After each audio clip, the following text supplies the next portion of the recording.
자, 여러분 안녕하세요. 오늘 선생님이 왕관 썼어요. 왕관. 예. 이 왕관 지금 다 부러져가지고 막 예전에 무슨 행사하다가 여러분들한테 빌려주고 해갖고 지금 없는데, 자 어쨌든 남자 왕관도 있었는데 오늘 드디어 왕관을 찾았습니다. 그래서 절대왕정 시간이라서 선생님이 왕관을 쓰고 수업을 하도록 하겠습니다. 오늘은 무슨 얘기를 할 거냐? 지난번에 우리가 이제 프로이센 얘기를 했거든요. 그래서 이제 프로이센이란 나라, 오늘날 독일의 근간이 되는 나라 이야기를 했는데, 오스트리아 아시죠? 오스트리아, 비엔나 커피 뭐 이런 거 유명하잖아요. 그죠? 자, 그 모차르트의 도시이기도 하고 나라이기도 하고, 그 비엔나 이야기를 오늘 이제 그 오스트리아 이야기를 할 건데요. 지난 시간에 우리가 이제 동유럽 절대 군주들은 서유럽이, 그러니까 영국이나 프랑스 같은 절대 왕정보다는 좀 시기가 늦다. 18세기로 들어가면서 왕정이 굉장히 강력해지고 중앙 집권화가 일어난다. 그래서 이제 이쪽은 아무래도 계몽 사상이 발전할 때 왕권이 강화되기 때문에 왕들의 태도가 다르다. 뭐 이런 얘기를 했었습니다. 그래서 그 왕들의 태도가 달랐던 부분들이 우리 프리드리 대왕, 저 프리드리 2세 같은 경우에 짐이 국가의 심부름꾼이다. 뭐 이런 얘기를 한다. 그래서 루이 14세 같이 뭐 내가 국가다, 내 마음대로 하겠다, 뭐 이런 태도하고 굉장히 다르다, 이런 얘기를 했던 거 기억하실 겁니다. 자, 오늘 또 한 명의 계몽군주를 소개하는데, 이 사람이 마리아 테레지아라는 오스트리아의 여자 군주입니다. 여왕제입니다. 자, 마리아 테레지아 여제고요.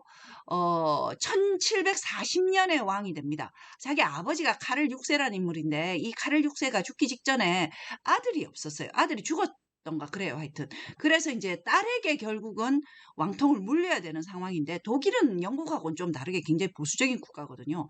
그래서 여성한테 왕위를 넘기는 것에 대해서 귀족들이 굉장히 많은 반발들이 있었어요.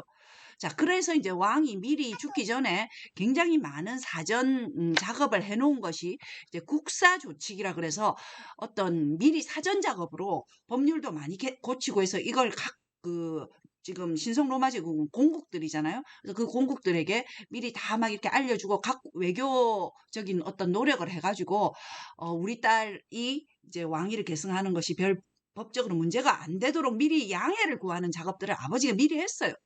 근데 사실 이제 부왕이 죽고 나면 이게 종이 조각이 되기는 하는데, 어쨌건 그래서 아버지가 국사조칙이란 걸 미리 내려서 오스트리아의 여제가 탄생하는데, 그 여자의 이름이 마리아 테레지아, 아주 유명한 여자입니다. 여러분 비엔나를 가보시면 곳곳에 마리아 테레지아 동상이 있는 걸 여러분 보실 수 있어요. 자, 이 마리아 테레지아는 사실 이게 왕이 되자마자 같은 해에 똑같이 왕이 된 사람이 있습니다. 프로이센의 프리드리히와 같은 해에 왕이 됩니다. 둘은 굉장한 라이벌이 되는 거죠. 숙명의 라이벌인데, 이 나중에 프리드리히하고 전쟁하거든요. 조금 이따 설명을 하겠지만, 이런 전쟁을 두 번 거치면서 굉장히 강력한 군주로 성장하는 여왕입니다. 중앙 집권화를 굉장히 구축하려고 노력을 많이 했고요. 지방에 지방관을 보내고 중앙 부서를 개편해서 행정적 효율성을 도모하는 거, 이거는 뭐 모든 절대군주가 하는 거죠. 또 귀족이나 성직자에게까지 세금을 부과한다든지 이런 역할을 해서 강력한 중앙 집권화의 기초를 다졌고, 특히 이 사람은 이제 군대 양성에 굉장히 크게 관심을 가졌는데, 왜냐하면 전쟁 때문입니다. 좀 이따 다시 전쟁을 얘기하겠지만, 마리아 테레지아 이름이 붙은 군사학교가 있습니다. 그래서 그만큼 이제 강력한 군대 육성에 굉장히 노력을 한 왕이고, 우리가 이게 이제 독일 지역은 특징이, 지금 우리 지난 시간 프로센도 얘기했지만, 이 시대부터 군주들이 18세기부터는 교육에 굉장히 깊은 관심을 가집니다. 그래서 마리아 테레지아도 국가의 교육, 특히 이제 어린이들을 위한 의무 교육 같은 데 굉장히 관심을 많이 가진, 그래서 초등학교나 이런 걸 많이 설립하고, 또 법률적으로도 사람을 고문하거나 하는 비인권적인 어떤 것들을, 조치들을 철폐하고 하는 개혁왕입니다. 그래서 이 사람도 계몽군주로 우리가 분류를 하고요. 또 한 명의 계몽군주는 요세프 2세라는 인물인데, 그의 아들입니다. 1765년부터 엄마 마리아 테레지아와 공동 통치를 했고, 중앙 집권화를 강화했고요.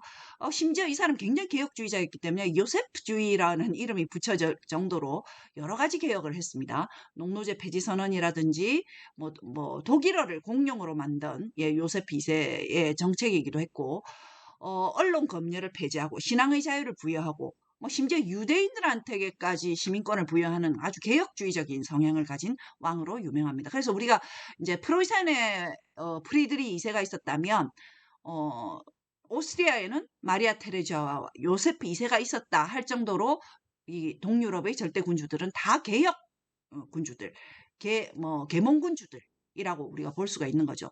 근데 이제 우리가 여기까지만 얘기하면 그럼 평화롭게 살았을 것 같지만 사실 이제 이때부터 여러분 오스트리아와 프로이센 간에는 굉장히 중요한 전쟁이 두 번 있습니다. 우리가 오늘날 그 역사를 보시면 오늘날 독일이란 나라가 있고 오스트리아란 나라가 따로 떨어져 있잖아요. 그죠? 옛날에 이 두 나라는 다 신성 로마 제국 내에 있던 나라들이죠.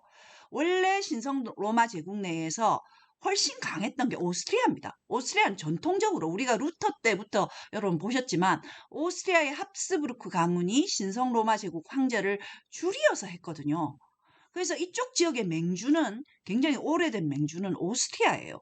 근데 이제 신성 로마 제국 내에서 새로운 라이벌이 등장한 게 여러분이 아시다시피 30년 전쟁을 통해서 북쪽에 있는 베를린 지방의 프로이센, 브란덴부르크 프로이센이 성장하기 시작했죠.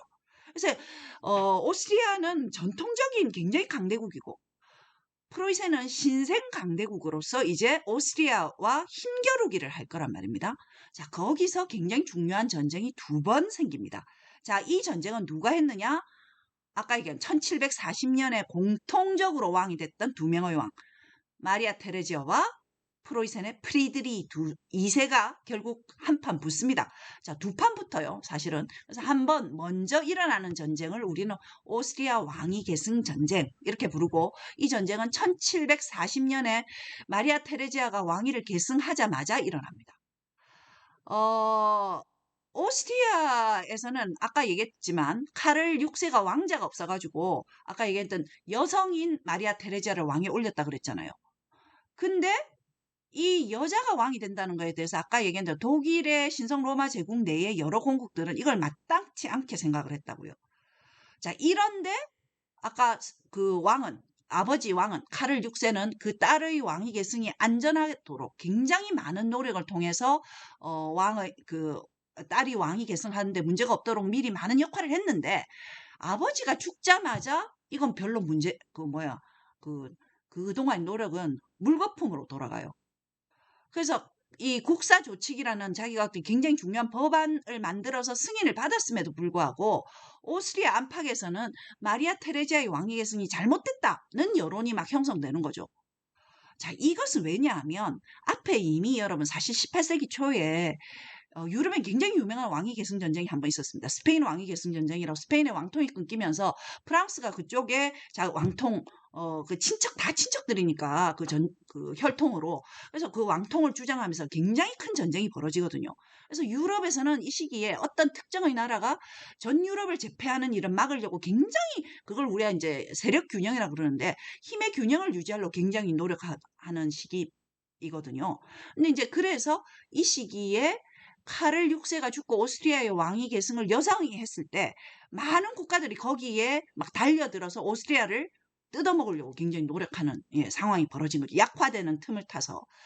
자, 이때 이제 여러분 상황을 보시면 헝가리, 체코, 보헤미아는 이미 오스트리아의 지배하에 있는 국가인데 여자가 왕이 됐다? 그래서 이때 우리가 독립하자 이렇게 할 거고 프랑스는 원래부터 전통적으로 오스트리아하고는 리셜리에 때부터 강대국끼리 뭡니까 안 좋잖아요. 그래서 결국 이번 기회에 오스트리아를 한번 밟자 뭐 이런 것이고 스페인은 스페인 왕위 계승 전쟁 때 오스트리아 때문에 고통을 받았어요. 그래서 오스트리아로부터 빼앗긴 영토를 다시 회복하겠다. 원한을 갖겠다. 프로이센은 욕심 있죠. 어딥니까? 그 밑에 지역, 프로이센 바로 밑에 지역, 슐레지엔이 아주 유명한 땅입니다. 이쪽 지역을 찾고 싶어 해요. 그리고 이제 바이에른 선제국이라는 우리 바이에른도 선제국이잖아요. 7개의 선제국 중에 바이에른에서는 주로 뭐를 얘기하느냐 하면 오스트리아의 왕위 계승권 우리 아내도 왕위 계승 친척이다. 뭐 이런 주장을 한단 말이에요. 그래서 결국은 마리아 테레지아의 왕위 계승에 대해서 여러 국가들이 문제 제기를 하면서 전쟁이 일어나는데 전쟁을 시작한 건 프리드리 2세입니다. 아까 유약하게 보인다고 했던 프리드리 2세가 1740년 12월에 슐레지엔을 급습하면서 그때는 오스트리아의 땅이었거든요. 그래서 이제 이때 오스트리아를 공격하던 날 프리드리히 2세가 프랑스 대사한테 쓴 편지를 보면 내가 벌이려고 하는 이 도박에 프랑스 역시 뜻을 같이 해라. 내가 오스트리아를 차지한다면 그건 뭐 우리 모두의 것이 아니야. 뭐 이런 식으로까지 얘기를 해서 결국 급습을 당합니다. 오스트리아가. 그리고 결국은 슐레지엔을 넘겨주는 게 오스트리아 왕위 계승 전쟁에서 시작점입니다.